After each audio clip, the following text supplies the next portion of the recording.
টুর্নামেন্টের প্রথম ম্যাচ হচ্ছে ইফতিকার ভার্সেস পাবেল এবং দ্বিতীয় ম্যাচ হচ্ছে আরিফ ভার্সেস আরমান। বলাই সময় দক্ষিণ পাড়া প্রাইমারি স্কুলের মাঠে। গাইস, কি অবস্থা, কেমন আছেন? আশা করি সবাই ভালো আছেন। আজকে দেখতে পাচ্ছেন 4টা পিলার, কারণ এই পিলার গুলা নিয়ে আজকে বার দিতে হবে। মিনি বারের খেলা তো, তার জন্য বার দিতে হবে। তার জন্য চলে আসলাম সবাইকে নিয়ে আমাদের স্কুলের মাঠে। আশা করি কিছুক্ষণ গবেষণা করলাম কিভাবে কি করব, তারপর কাজে নেমে পড়লাম। এখন আপনারা বলবেন কাজ করতেছে ওরা, আপনারা নেমে বললেন কিভাবে? আমরা একটু আগে আমরা অনেকগুলা বাস নিয়ে আসলাম এখানে বারের উপরে দেওয়ার জন্য। আমাদের সালমান এই যে জায়গায় বিশ্রাম করতেছে। অনেকে যেমন বৈশা চাপা মারতেছিলাম যে এমনি কাজ করো এমনি কাজ কর, এখন আমরা চাপা মারলে হবে না, এখন আমাদেরকে কাজ করতে হবে। তার জন্য আমরা নেমে পড়লাম। কিছুক্ষণ কাজ করার পর আমার শরীরের অবস্থা আর মুখের অবস্থা,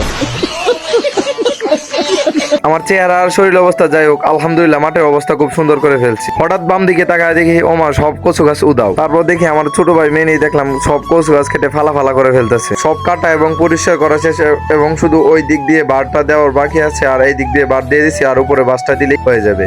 আলহামদুলিল্লাহ মাঠের সম্পূর্ণ কাজ শেষ। এখন শুধু এই দাগটা বাকি আছে, এই দাগটা দিয়ে দেওয়া হলে আজকের কাজ সম্পূর্ণ হবে। টাটা বাই বাই, দেখা হচ্ছে নেক্সট ভিডিওতে। নেক্সট ভিডিওতে দেখবে হলো আমাদের টুর্নামেন্টের প্রথম এবং দ্বিতীয় ম্যাচ দুইটাই কালকে অনুষ্ঠিত হবে। আগে থেকে বলে রাখলাম, ভুলেও সাবস্ক্রাইব এবং ফলো করবেন না।